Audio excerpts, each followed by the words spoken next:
Kaugnay ng pamamaril sa EDSA Reliance sa Mandaluyong kahapon, makakausap natin si NCRPO Chief Director Guillermo Eliazar.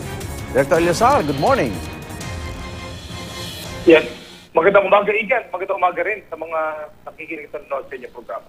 Sa initial na ho, mga investigasyon, tukoy na ho ba yung motibo sa likod ng pamamaril na yan sa EDSA? Igan, wala pa. Wala pa tayo nakukuhang malinaw ng motibo. Opo. At kagabi nag-create na ng Special Investigation Task Group ang Eastern Police District sa panguna ng District Director nila na si Chief Superintendent Bernabe Balba para po mapasak natin yung investigasyon na ginagawa at malaman natin yung pong mga suspect dito. Sa ngayon ay pinag-aaralan po yung katatapos lang po silang autopsy dito sa mga biktima at pag-aaralan po ng SITG yung trajectory ng bullet. Pati na rin po yung mga fingerprint na na-recover natin. And as regard to the CCTV footage, nagkaroon tayong coordination din po with MMDA para makakala pa tayo ng iba pang mga video footage sa lugar. Yung po mga pinanggalingan itong sasakyan at pinuntahan itong suspect natin para ma-identify natin itong suspect pati rin po motorsiklo na ginamit. Yun nga ho, tatanong ko yung sa MMDA, no, na may mga monitoring system sila dyan. Ano ho ba ang dala-dalang sakyan ng suspect na nakasunod dito sa van na ito, Director? Yes, base po sa unang impormasyon, ito pong kasi halos pare-pareho naman yung motorsiklo.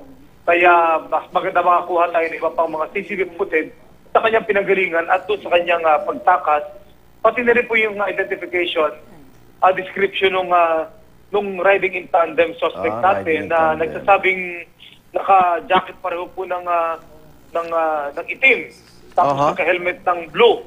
So, yun po yung ating aalamin at ito po yung task na pinag-aaralan po ng SITG na mag-double time po tayo dito para makakuha po tayo ng informasyon. At tayo na nanawagan na rin sa ating mga kababayan kung may naka-witness o nakakaalam sa pangyayari ito, makapagbigay-alam lang po sa atin upang makatulong sa paghahanap natin ng mga leads at information regarding this incident. Ano ho ba yung background? Ano ho ang background ng mga biktima? Well, galing po daw galing sa Clark para sa isang racing event. Ito pong karera. At pauwi na, papunta pong southbound, papuntang area ng Muntinlupa, nang ito'y mangyari. Hindi pa po natin makuha maklaro dahil, nag-iingat din po tayo dahil itong biktima ay marami kapangalan, bagamat may initial na tayong coordination with the pamilya.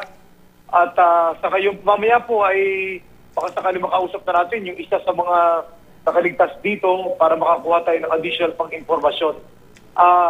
Asahan nyo po na ang mga miyembro ng SITG, YULO, ay patuloy na kakahanap ng ebidensya at anumang informasyon or development na makukuha namin, ito'y ating papaalam sa publiko through our friends from the media.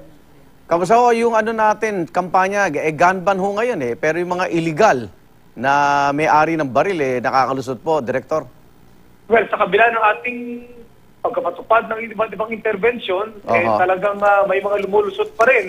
Kagaya itong mga riding in tandem natin na Igan, napakaraming kaparaanan na ating ginawa, kagaya po nung pagsagawa ng mga offline sita, ito yung over and above the offline check sa ating Comelec checkpoint. Ang talagang, ang focus ito, itong mga motorsiklo. At the same time, meron tayong mga free rider stickers, o clean rider stickers na ibinibigay natin. Pagamat sa ating pong data, itong 2018, buwaba na may higit kalahati itong mga incidents or mga krimen involving motorcycle riding suspect, hangad natin is mas lalong mapababa po ito at paaring buhayin po ulit natin yung ating mga lobbying o pakipag-usap sa iba't ibang lungsod dito para ipagpatupad yung iba pang mga programa.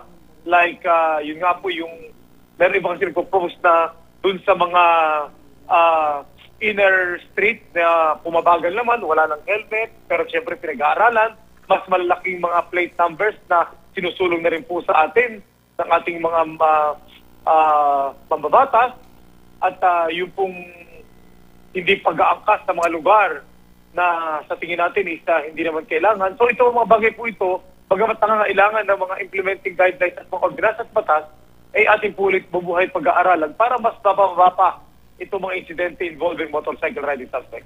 Maraming salamat, NCRPO Chief Director Guillermo Eleazar. Maraming salamat, Igan. Magandang umaga po sa ating lahat.